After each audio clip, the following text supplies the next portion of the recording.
Voltei, pessoal, para a gente seguir no nosso estudo de imunidade, bem cansativo, né? São uma matéria bastante grande, mas a gente vai superar. Vamos tratar aqui nesses vídeos dos pontos mais importantes.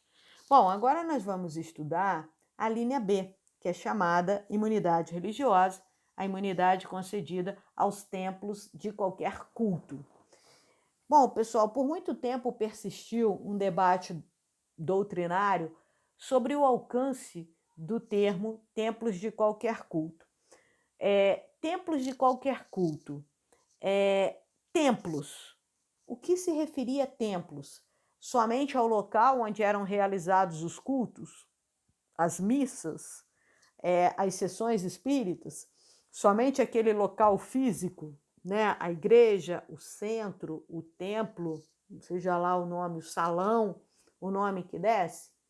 Durante algum tempo, esse foi o entendimento. Então, a gente tinha aí uma interpretação bastante restritiva. Somente teria imunidade aquele local onde eram realizados os cultos. E aí eu vou falar cultos de uma maneira geral, englobando missas, sessões, etc. Somente onde eram realizados os cultos religiosos. De modo que, se você tivesse uma casa paroquial, por exemplo, uma casa onde reside um papa, um bispo, um padre, essa casa, embora estivesse em nome da instituição religiosa, ela não teria imunidade, porque ela não era utilizada para o fim, né? Eles não consideravam que ela era utilizada para as atividades, para os fins da entidade religiosa. Então, a imunidade só contemplava os imóveis onde efetivamente se reunissem os fiéis para a realização do culto.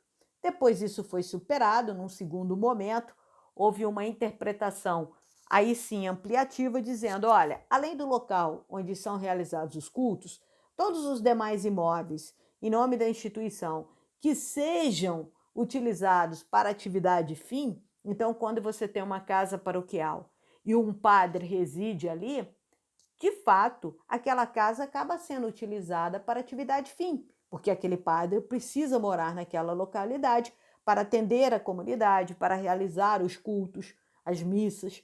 Então, passou-se a conceder a imunidade também para os anexos, que fossem utilizados nas atividades fins. E os anexos não quer dizer que tem que estar colado, tá, pessoal? Um no outro, não. Os imóveis que estavam em nome das entidades religiosas ou que estavam alugados por elas para mas que fossem usados, ainda que indiretamente, para o alcance das atividades fins. E aí, num terceiro momento, que hoje, o momento no momento desse, né, atual, nós temos uma ampliação, uma interpretação bem mais ampliativa dada pelo STF. Qualquer imóvel, tá certo? Qualquer imóvel que componha o patrimônio das entidades religiosas e que seja utilizado para as suas atividades fins ou que tenham relação com a sua atividade fim, terão imunidade. Vou dar um exemplo para vocês. Imagina que eu dei esse exemplo e vou repeti-lo. Eu gosto desse exemplo porque eu acho que ele elucida bastante bem. Nós temos na vila a Cúria Diocesana, que é o órgão de cúpula da Igreja Central aqui da nossa região, que administra, né, acho que o termo é esse, que administra, que presta suporte a todas as igrejas católicas de algumas cidades aqui da nossa região. Então é o órgão de cúpula, é o órgão da administração central das igrejas, tanto que se você quiser entrar com um processo de anulação de um casamento religioso, esse processo deverá ser direcionado à Cúria Diocesana aqui da nossa região, tá certo? Então, a Cúria Diocesana fica ali na vila, em frente ao prédio da Oi, né? Fica ali naquele espaço, aquela rua ali que tem aquele canal, e ao lado da Cúria, ou anexo ao espaço da Cúria, nós temos aquele estacionamento em frente ao Clube Moarama, aquele estacionamento que pega toda aquela esquina ali e que não é um estacionamento gratuito. É um estacionamento que você paga, e paga até caro, para estacionar seu carro ali. Quem explora aquele estacionamento? É a própria Cúria Diocesana. A renda que ela ofere com a exploração de estacionamento é imune? É imune à incidência de imposto de renda? É imune ao ISS, já que se trata de uma prestação de serviços, então é imune ao ISS? O que vocês acham?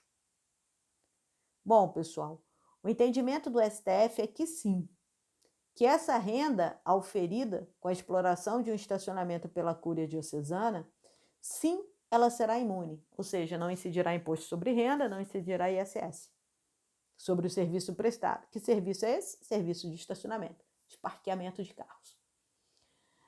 Ela será imune, a regra é essa.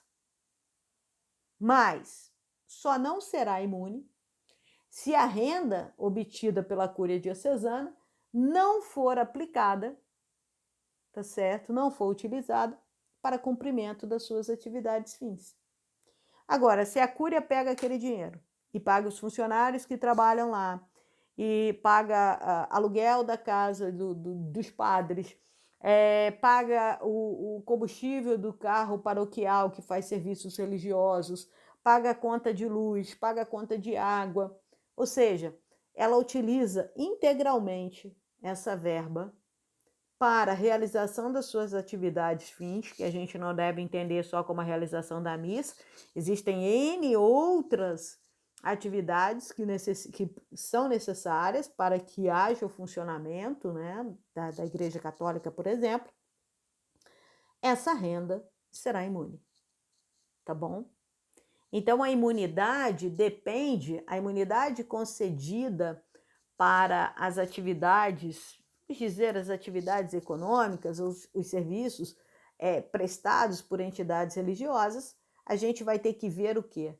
Se o que ele ofere, né, ali, se a renda, se o rendimento é integralmente aplicado nas atividades necessárias para a manutenção da igreja, para a finalidade da igreja.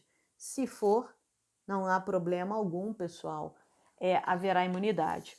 O STF também concedeu imunidade relacionada ao IPTU para os cemitérios de propriedade das igrejas, porque ele entendeu que esses cemitérios também guardam relação com as atividades fins, uma vez que os fiéis, né, os adeptos, enfim, daquela religião, serão enterrados ali. Então, para algumas religiões isso é muito importante e que, portanto, sim, os cemitérios estão relacionados, estão ligados à atividade fim da igreja e, portanto, gozam de imunidade. Tá bom, pessoal? Então, e também há que falar o quê? Há que falar que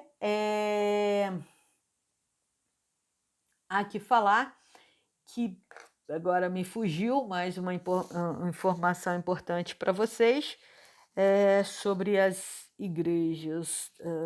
Me fugiu aqui o que eu ia falar para vocês. Sim, ainda sobre as igrejas, eu queria falar o seguinte: templos de qualquer culto.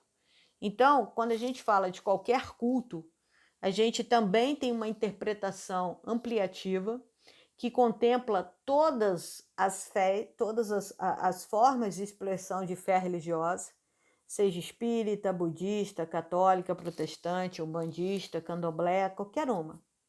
Só estão fora da regra imunizante, ou seja, só não serão beneficiários da imunidade aquelas entidades que que têm inspiração demoníaca, né, que realiza cultos satânicos e instituições congêneres.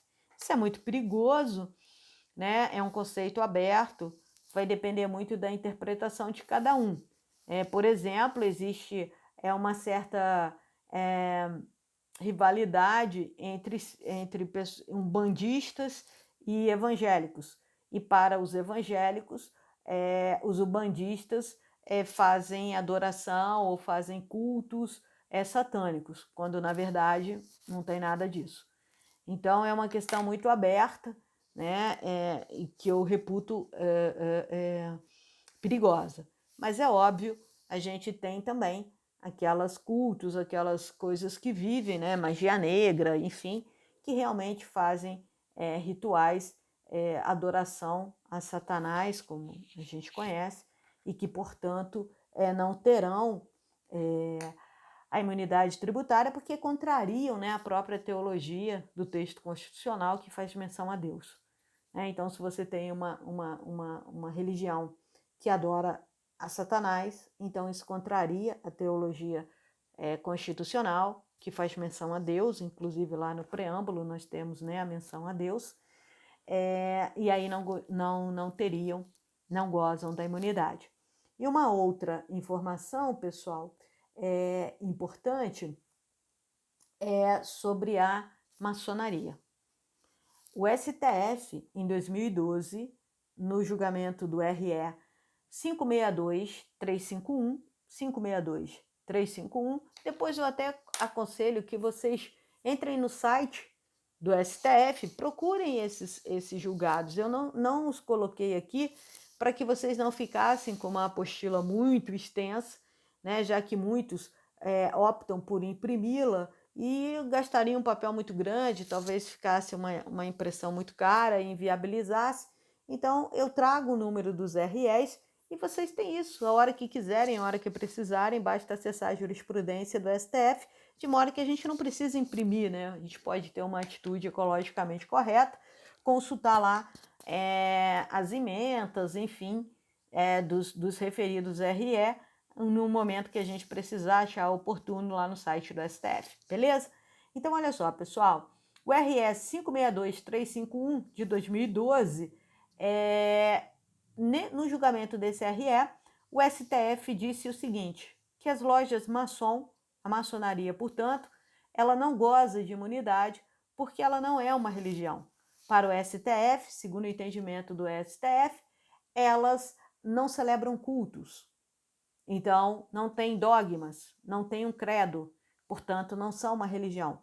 Eles entenderam, o ministro relator, salvo o melhor juízo, foi o Ricardo Lewandowski, e ele entendeu que a maçonaria é muito mais uma ideologia de vida, que acredita que o ser humano, que a humanidade pode mudar, pode se aperfeiçoar, pode se tornar melhor, e que eles, na verdade, se apoiam mutuamente, se ajudam mutuamente, aceitando e pregando a ideia de que o homem e a humanidade são passíveis sempre de aprimoramento, de aperfeiçoamento. Então, eles não têm dogmas religiosos, eles não realizam cultos, portanto, não formam uma religião no sentido estrito da palavra e, portanto, não gozam da imunidade. E o Lewandowski aqui faz uma interpretação restritiva, né, da imunidade religiosa, deixando de fora a maçonaria, por entender que ela não é uma religião, mas sim uma ideia, uma ideologia de vida. Sobre as imunidades religiosas, né, a imunidade religiosa, a imunidade concedida aos templos de qualquer culto, era isso que eu queria falar com vocês, pessoal. No próximo vídeo, a gente fala das imunidades subjetivas concedidas a algumas pessoas, a linha C. Espera aí que eu volto.